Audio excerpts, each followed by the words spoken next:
Aviv, un asilo de ancianos para judíos de Alemania y Austria.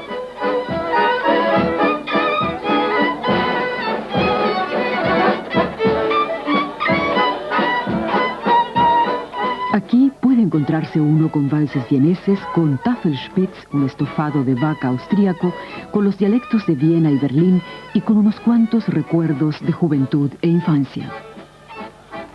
Estas mujeres se sintieron antaño firmemente arraigadas a la patria de su infancia y nunca la hubieran abandonado de no habérseles calificado de seres inferiores. No llegaron a Palestina como sionistas convencidos que quieren levantar de nuevo el país de sus antepasados. Llegaron sencillamente desde Alemania, o lo que es lo mismo, por necesidad. Eran fugitivos que hubieron de dejar caer a sus espaldas alguna que otra observación maliciosa y sarcástica.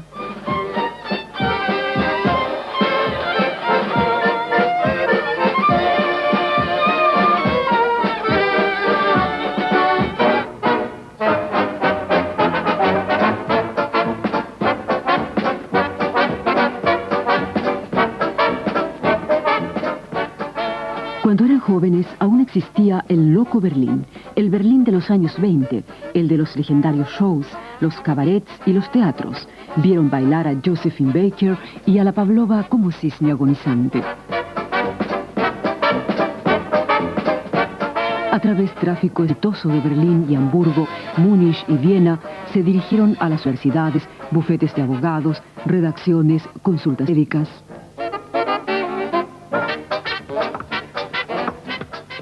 En Palestina había camellos, desierto, pies y no mucho más. En cualquier caso, no había óperas, ni teatro, ni grandes universidades, apenas hospitales, ningún coche, ni tan siquiera electricidad ni agua corriente. Profesores y doctores, actores y artistas, periodistas y críticos de teatro, jueces y médicos, todos ellos se arremangaron por primera vez, fueron al kibutz y levantaron el país. Regaron campos, plantaron, arrastraron el arado y aprendieron a ordeñar a las vacas. Pero esto no les hizo olvidar la patria de su infancia. En este reportaje, unos cuantos hablan en representación de muchos de ellos. Senta Josef Stahl, de Nuremberg, estudiante de la Universidad de Erlangen, emigrada en 1938, hasta la fecha trabajadora en un kibutz. Simon Littner, alcalde de Tel Aviv, llegó con sus padres en 1933 a la edad de 6 años, procedente de Berlín. Hannele Meyersack, actriz, nacida en 1923 en Berlín, llegó siendo niña de Tel Aviv con sus padres. Heinrich Mendelssohn, zoólogo, tuvo que abandonar en 1933 la Universidad de Berlín y emigrar. Fritz Rosenthal, nacido en Múnich en 1913, científico de las religiones y escritor, emigra en 1935. En la actualidad su nombre es Shalom Ben-Chorin, hijo de la libertad. Erika Landau, psicoterapeuta, vino a Palestina en 1947 como superviviente de un campo de concentración alemán. Hermann Chaim Kohn, jurista, nacido en 1911 en Lübeck, vive en Jerusalén desde 1935. Salomón Brecher, médico de la Charité de Berlín, realizó su tesis con el profesor Sauerbruch y emigró en 1935. Hermann Mayer, nacido en Wismar, Mecklenburgo, en 1925. Librero, emigra de Berlín en 1933.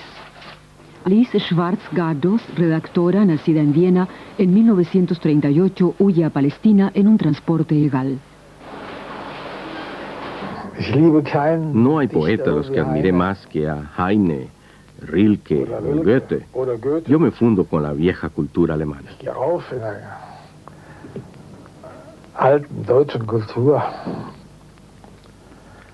Con esto es con lo que me crié desde pequeño, del mismo modo que la vieja cultura judía. Ambas corren parejas.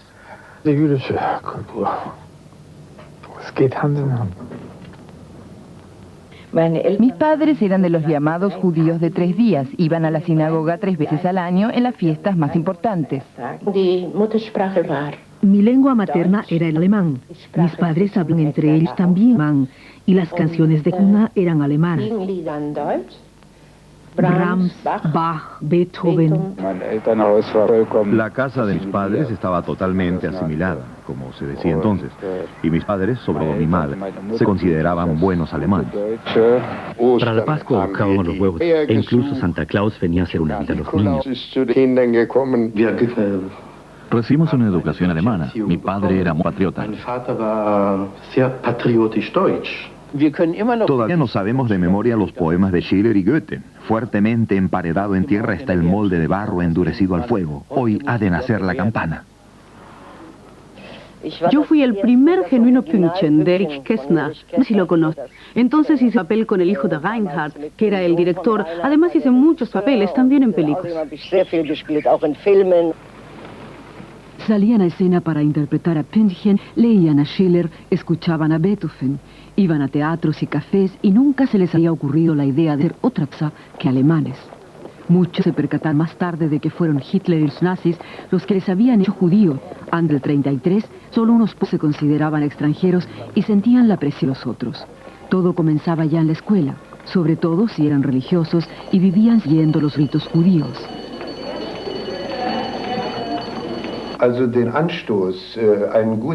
El estímulo de ser alumno ya me lo daba mi madre, consciente o inconscientemente, cuando entré en el Graue Kloster, una escuela evangélica. Ella decía que yo iba a encontrarme con una gran resistencia y que no sería bienvenido. Por eso yo tenía que representar a nuestra comunidad de manera que los otros sintieran respeto a ella y no nos consideraran con desprecio. Y esto para mí era continuamente un estímulo para ser un buen alumno y un buen deportista, porque decían que los judíos tenían pies planos y que eran indios, pies planos, que no podían practicar ningún deporte. En fin, yo tenía que ser, por tanto, un buen deportista.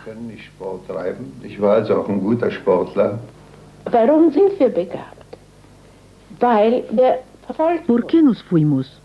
Porque se nos persiguió y teníamos que estar siempre alerta, pues cada segundo que no estuviéramos atentos podía costarnos la vida.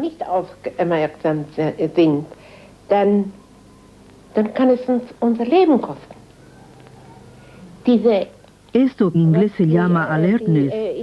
Estar alerta suponía estar continuamente en guardia, siempre mirando a tu alrededor. Esto te da una capacidad de observación que te ayuda a captar las cosas con mayor rapidez. Desde hace milenios que los judíos viven así.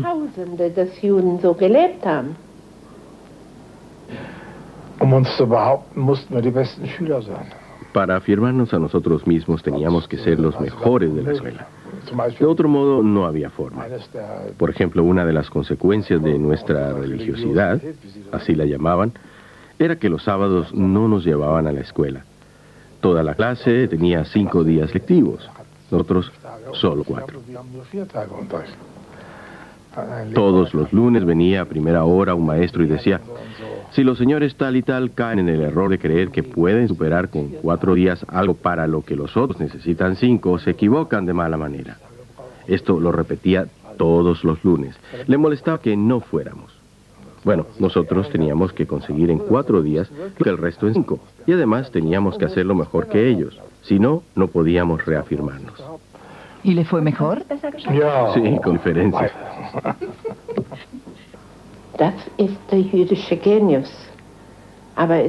Ese es el genio judío, pero no el genio judío que le permite a uno ganar más dinero, sino el genio que te ayuda a sobrevivir cuando te acorralan como a una bestia.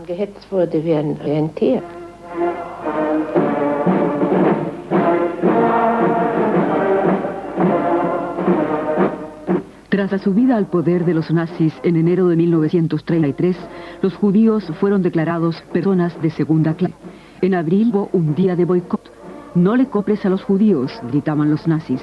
Los judíos perdían sus puestos de trabajo en oficinas, redacciones, universidades. Su casa había comenzado. El 1 de abril de 1933 me detuvieron en plena Kaufingerstraße, una de las calles principales de Múnich. Se me acusó de haber fotografiado los piquetes de boicot de las SA, pero este no era el caso. Quería devolver a un amigo una cámara de fotos que me había dejado. Fui duramente maltratado. Me pusieron esposas y un miembro de las SA me golpeó repetidamente con el puño en la cara. Llegué desangrándome al calabozo de la comisaría, en la Edstrasse. Y allí me terminé de aprender la lección.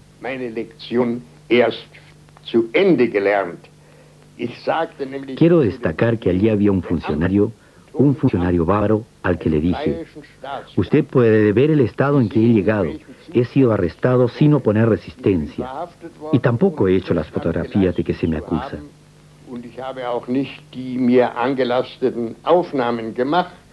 Entonces el funcionario dijo, y quiero destacarlo: usted ha sido acusado y no tiene nada que reclamar. Además, la sangre judía no tiene mucho valor para nosotros. Cuando aquel tristemente célebre 1 de abril de 1933 nos colgaron el cartel que rezaba "No le compres a los judíos", mi padre dijo: yo no me doy ni un minuto más en este país. 1933, als Hitler zur Macht kam, habe ich in Erlangen studiert. En 1933, cuando Hitler llegó al poder, yo estaba estudiando Derecho y Economía en Erlangen. También iba a clase con los estudiantes protestantes que querían hacerse sacerdotes. Estos tenían que aprender hebreo para poder leer la Biblia en la lengua original. Pensé que era una oportunidad extraordinaria para aprender hebreo, y esto ellos no lo podían soportar. Allí había pupitres muy largos, donde siempre se sentaban 3. Yo me sentaba sola, en un pupitre. Y cuando terminaba la hora, siempre me cerraban la puerta en las narices. Y lo hacía a propósito, se querían librar de mí. Pero no lo siguieron hasta que Hitler llegó al poder. Entonces me hizo llamar el rector y me dijo que lo sentía terriblemente, pero que los estudiantes judíos no podían seguir estudiando allí. Fue cuando lo dejé. Nuestra asistenta tenía un novio que estaba en las SA. Ella estaba libre todos los miércoles por la tarde. Él iba a recogerla y esperaba en la cocina hasta que ella terminaba. Y cuando mi madre entraba casualmente en la cocina, él se levantaba de un salto, juntaba los talones y, como era de rigor, decía: Heil Hitler, señora Mendelssohn. Hannah Marron tenía que leer un poema sobre una alta personalidad del partido. La madre fue a hablar con el director, al que la niña llamaba tío. Le dijo que ella no podía leer el poema. Y mi madre le dijo: no, nosotros somos judíos. Mi marido es judío y yo soy judía y Hannele es judía. Entonces el tío se puso totalmente pálido y dijo: se lo agradezco, señora Mayasak. Esto podía haberme costado el pellejo. Al médico Salomón Becher le impidió la entrada en el hospital uno de sus propios pacientes. Me dijo: es que no sabes, judío asqueroso, que hoy toco boicot. Vete o te echo a patadas. Entonces me fui y lloré. Cuando comíamos col lombarda y echábamos el jugo rojo que desprende a la pila, mi hermana se atemorizaba. Decía: esto lo tenemos que limpiar inmediatamente con agua para que no se vea nada rojo. Los nazis vendrán y dirán que es sangre de cristianos. El miedo estaba presente. El miedo dominaba a todos los judíos de Alemania. Cuando comenzaron las deportaciones, la pequeña Erika Landau, que había crecido con las canciones de cuna de Brahms y los cuentos de los hermanos Grimm, llegó al campo de concentración con 10 años.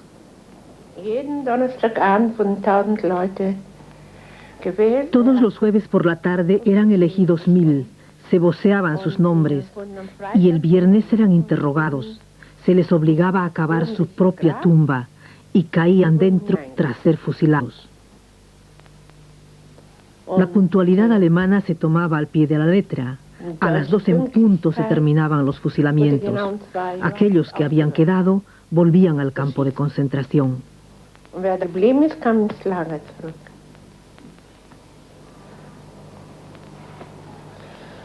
¿También le llevaron a usted allí? Sí, y papá siempre decía que teníamos que estar en los extremos, porque o éramos los primeros y nos mataban enseguida, o éramos los últimos y sobrevivíamos, y quedamos con vida. ¿Puede decirse que se debe a la puntualidad alemana? Sí, esto también tiene sus ventajas. El que podía intentaba huir. Los que no tenían relaciones ni dinero se embarcaban en transportes ilegales. Se trataba de desvencijados cargueros de carbón adaptados que navegaban durante meses abarrotados de gentes que no habían podido salvar otra cosa que sus vidas. Con frecuencia zozobraban aquellos barcos inservibles para la navegación. Otros eran apresados en alta mar y enviados de vuelta a Alemania. Se les llamaba los ilegales.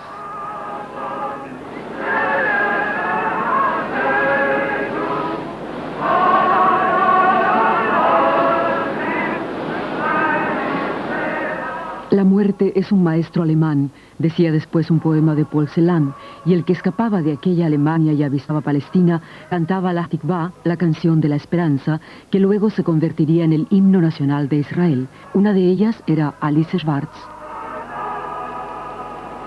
Als wir vom Schiff aus die Küste sahen, war das für uns ein gewaltiges... Divisar la costa desde el barco fue para nosotros una experiencia muy fuerte. La gente lloraba, prácticamente nadie podía contener la emoción. Y algunos comenzaron espontáneamente a cantar las Hatikvá. Y también se sumaban los que no sabían cantar muy bien y quizás no conocían la letra. Fue un momento increíble, una vivencia impresionante.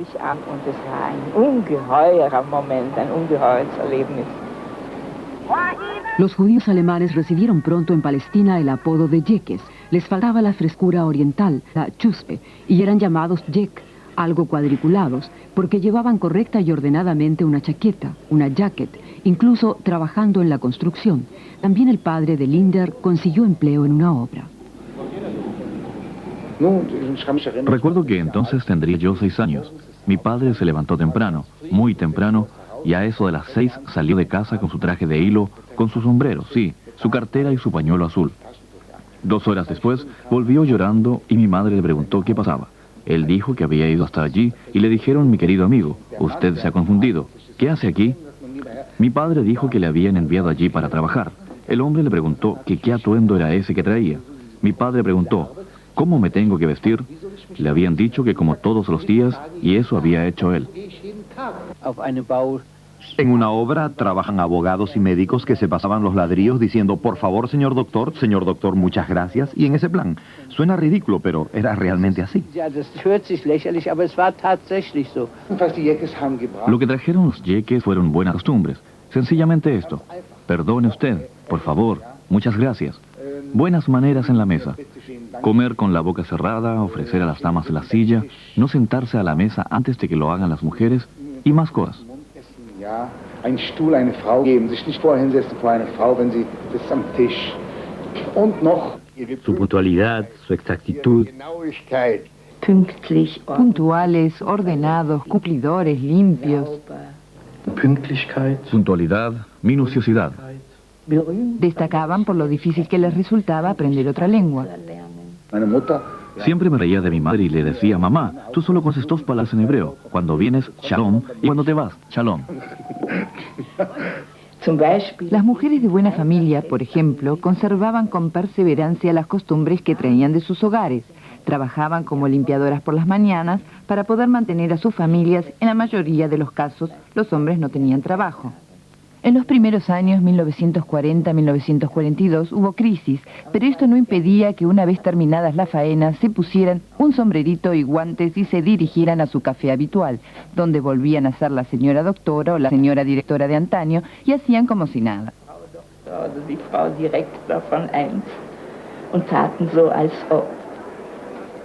Hoy no tienen que aparentar, son alguien. Siguen gustando de sentarse a tomar una tarta de queso en el café y se les sigue reconociendo fácilmente, los yeques. Solo vinieron 50.000, pero han transformado Israel. Quizá fueran pedantes e inusualmente puntuales, ordenados y precisos en demasía, pero con esa exactitud irrumpieron en aquel país nuevo y lo transformaron.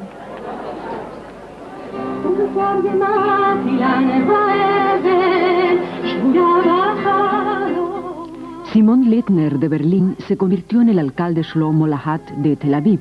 Desde entonces se esfuerza en hacer de esta ciudad una metrópoli europea. El zoólogo Dr. Mendelssohn fundó junto con otros yeques la Universidad de Tel Aviv. Los profesores yeques establecieron nuevos criterios científicos. Hermann Cohen se convirtió en la máxima autoridad judicial del Estado israelí.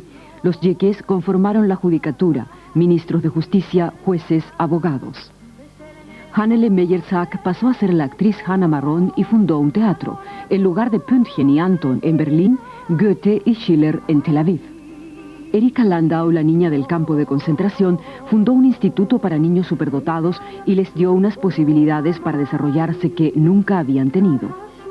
Salomón Brecher se instaló en Israel junto con otros médicos de Alemania. También hay que agradecerles a ellos el alto nivel sanitario del país. Senta Josef Stahl, que había estudiado en Alemania Derecho y Economía, dio un giro radical en su vida. Cultivó la tierra en el kibutz, donde aún vive en la actualidad. Hermann Meyer y otros comerciantes chiques introdujeron en sus negocios precios fijos. Hasta entonces, siempre se había comerciado en Palestina a la manera oriental. Alice Schwartz, la niña bien de Viena, es en la actualidad la redactora responsable del único periódico en lengua alemana de Israel. Jacob Wolf se convirtió en Jacob Sinau, especialista en computadores. Actualmente está jubilado y colabora activamente en el movimiento pacifista israelí. Shalom Ben-Shorin se hizo escritor y confronta en sus escritos la relación entre cristianos y judíos y con su propio pasado. Los yikes no pueden olvidarse de Alemania y observan su evolución con desconfianza y esperanza. Algunos de ellos padecen todavía traumáticas fobias. Hasta el día de hoy les da miedo viajar en tren, y es que el ruido de las ruedas equivale a transporte y transporte equivale a muerte. Freiwillig fahre ich nicht nach Deutschland. De mí no sale viajar a Alemania. Cuando salgo de vacaciones, y yo sé lo bello que es ese país, nunca voy a Alemania. ¿Qué necesidad tengo de encontrarme con gente de la que no estoy segura de que no haya matado a judíos en la época nazi? Yo no puedo preguntar a todo el mundo, señor mío, señora mía, ¿qué hizo usted entre 1933 y 1945? Intento ser amable y abierto hasta llegado al punto en que ciertas personas me dicen, nosotros no sabíamos. Entonces mi tolerancia termina y pongo fin a cualquier conversación.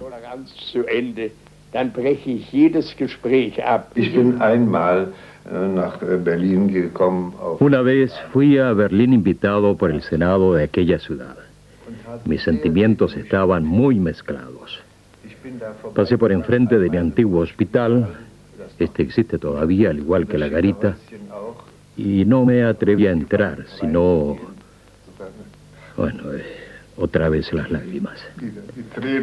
Algunos sucesos relacionados con Hitler me hacen llorar. Was die Wiedervereinigung betrifft, En lo que respecta a la reunificación, muy al principio tenía algunos temores, como les ocurría a muchos israelíes. Cuando se nos preguntaba qué pensábamos de todo eso, respondíamos que de producirse dificultades económicas, la situación podía ponerse peligrosa, y esto se ha corroborado con exactitud. Por supuesto que estamos preocupados por el movimiento neonazi.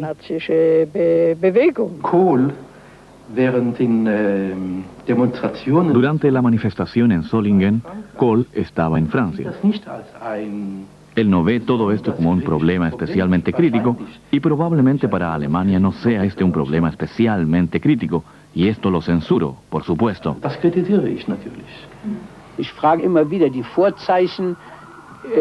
Siempre cuestiono que los síntomas de 1933, con el enorme desempleo que había, son en la actualidad los mismos que entonces.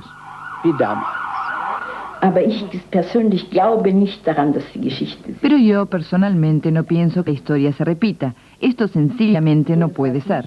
Al menos no de la misma manera. Ni lo pienso. Creo que en Alemania actualmente hay suficientes instituciones e instancias democráticas que están lo suficientemente alerta como para darse cuenta de cuando ocurre algo grave y de actuar para detenerlo a tiempo. Esto lo espero de verdad.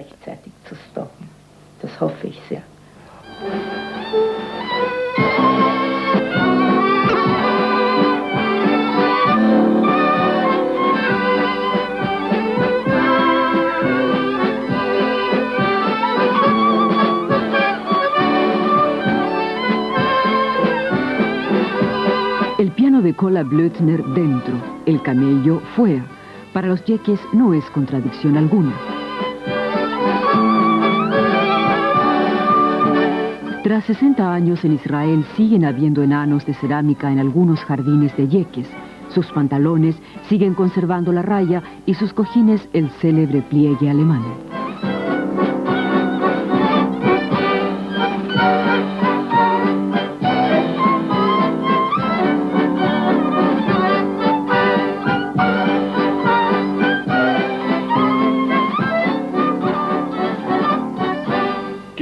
Claro que echo en falta la lengua alemana en Israel. Quizás eche de menos la limpieza y el orden. Los bollos, había algunos tan grandes en Berlín, Pfannkuchen con patas se le llamaba. La cultura europea me falta, muchas cosas de la cultura europea. Extraño el comportamiento de la gente, también echo de menos el nivel del teatro. Hacíamos excursiones a Mecklemburgo. Allí siempre me sentía como en casa y podía sentir lo mucho que me ha marcado aquel paisaje. ¿Qué es lo que hace que un país se convierta en la patria de uno? ¿Qué es lo que hace que un hombre se convierta en marido? Yo diría que en el caso más ideal, el amor. Exacto. Israel es mi patria. En esto no cabe la menor duda. Mire, nosotros tuvimos la oportunidad que muy pocas zonas tienen de construirnos un nuevo hogar, sin más cuenta que nuestros dientes con nuestro propio trabajo. Esto une mucho más que cualquier otra cosa.